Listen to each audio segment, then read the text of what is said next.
नमस्कार दोस्तों। हर ग्रह जब किसी भाव में बैठता है तो वहाँ सिर्फ असर नहीं छोड़ता, वो व्यक्ति की सोच, कर्म और पूरे जीवन की दिशा को आकार देता है। आज की इस कड़ी में हम जानेंगे, जब सूर्य जन्म कुंडली के तीसरे भाव में होता है तब व्यक्ति के स्वभाव, साहस, भाइयों और संचार से जुड़े क्षेत्रों पर इसका क्या असर होता है। तो चलिए शुरू करते हैं। जब सूर्य कुंडली के तीसरे भाव में स्थित होता है तो व्यक्ति के साहस, सोचने के तरीके और अभिव्यक्ति की शैली पर इसका सीधा असर पड़ता है। तीसरा भाव पराक्रम, छोटे भाई बहनों, संचार, लेखन, बोलचाल, हिम्मत और प्रयास का प्रतिनिधि होता है। सूर्य जब यहाँ आता है तो वह व्यक्ति के अंदर एक आत्मबल, आत्मसम्मान और नेतृत्व की भावना भर देता है। ऐसे व्यक्ति के भीतर एक स्वाभाविक जोश और आत्म प्रेरणा होती है।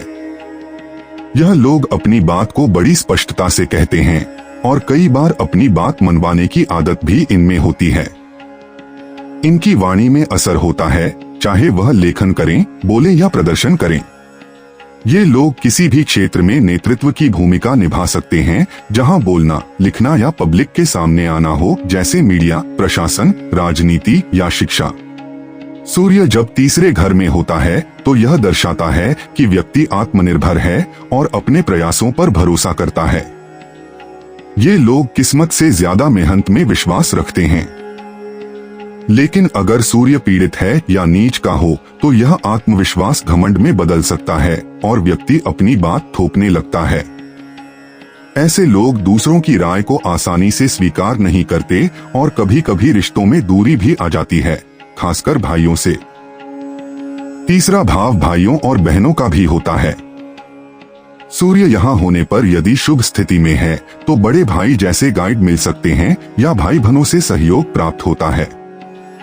लेकिन अगर सूर्य शत्रु राशियों में है या राहुशनी से पीड़ित है तो भाई बहनों से दूरी या मनमुटाव की संभावना बनती है। कभी कभी यह योग भाई बहनों में से किसी एक के ऊपर अधिक जिम्मेदारी डालता है, जैसे कि आपको उनके लिए पिता का रोल निभाना पड़े। सूर्य यहाँ से नवम भाव को देखता है, जो भाग्य, गुरु, धर्म और जीवन दर्शन का भाव होता है। जब सूर्य की दृष्टि नवम भाव पर पड़ती है तो व्यक्ति अपने धर्म, सिद्धांत और विचारों के प्रति बहुत सजग होता है। ये लोग अपने विचारों को लेकर कट्टर भी हो सकते हैं और अक्सर दूसरों को भी उसी मार्ग पर चलाना चाहते हैं। अगर गुरु ग्रह या नवम भाव में शुभता हो तो यह दृष्टि व्यक्ति को धार्मिक या दार्शनिक बना सकती है, लेकिन पाप दृष्टियों या ग्रहों के साथ हो तो यह जिद्दी, एक तरफा सोच वाला बना सकती है। अब बात करें राशियों की तो यदि सूर्य मेष, सिंह या धनु जैसे अग्नि तत्व की राशियों में हो तो व्यक्ति अत्यंत साहसी, निर्भीक और प्रेरणादायक वक्ता हो सकता है। सिंह राशि में सूर्य अपनी स्वयं की राशि में होता है, जिससे आत्मबल और आत्मगौरव बहुत प्रबल हो जाता है। लेकिन यदि सूर्य तुला राशि में हो, जो कि उसकी नीच राशि है, तो व्यक्ति के आत्मबल में कमी आ सकती है। वह दूसरों की तुलना करता है, खुद को कम समझने लगता है या भाई बहनों से ईर्ष्या की भावना आ सकती है। मीन और कर्क जैसी जल राशियों में सूर्य भावनात्मक बोलने वाला बनाता है, लेकिन कहीं कहीं आत्मविश्वास में उतार चढ़ाव आ सकता है। वहीं वृषभ या मकर में यह व्यक्ति को व्यावहारिक बना सकता है, कम बोलने वाला लेकिन दृढ़ विचारों वाला। अगर सूर्य के साथ बुध है तो व्यक्ति कम्युनिकेशन, लेखन, पत्रकारिता या शिक्षा के क्षेत्र में सफलता पा सकता है।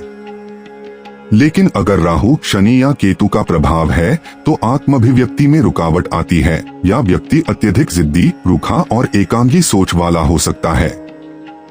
सार रूप में देखें तो सूर्य तीसरे भाव में व्यक्ति को साहसी, आत्मनिर्भर और मुखर बनाता है।